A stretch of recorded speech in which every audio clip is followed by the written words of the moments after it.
Welcome to the Microsoft Cloud Option webinar series. My name is Vivek Bhatnagar. I am a CTO and founder for UnifyCloud.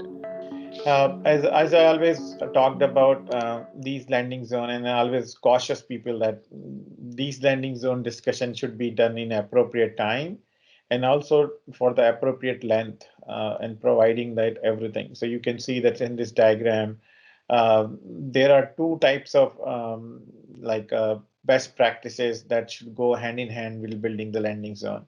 The first practice is definitely cloud adoption, which is run by cloud adoption team, where like they are selecting first workload, then next 10 workloads, and then go to 100 workloads in a production.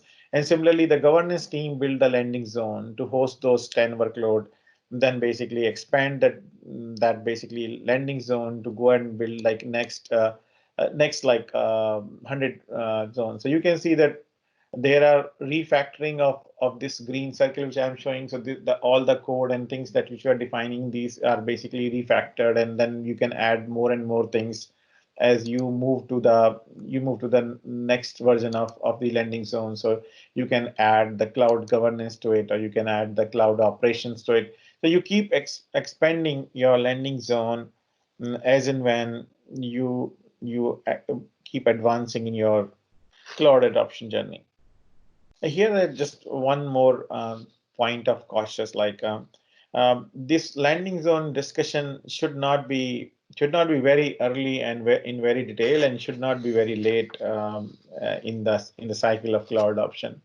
I have seen that some of the customers are very particular about their all the landing zone aspect, and they spend tremendous time, like sometimes months together to discuss these landing zone security and other aspect, even before migration of their like first 10 workloads and other thing.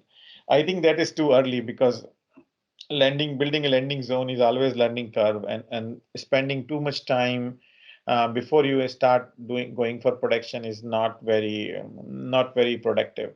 And simply, I've seen a customer who actually don't worry about landing zone till the time they start moving their production workload, like after 10 they go for 100 workloads, and at the time of they start moving 100 workloads, then they start talking about landing zone, and that is also too late, because you cannot just go ahead. So the best time is to do it like maybe after first workload, and when you start going to your 10th workload, start simple discussion, simple landing zone which will fit to your workloads you are migrating in that point of time, and then expand your landing zone, make it more complex as you bringing the more complex workload, and try to do in some sort of a iterative fashion, or a life cycle approach that will always take a successful path.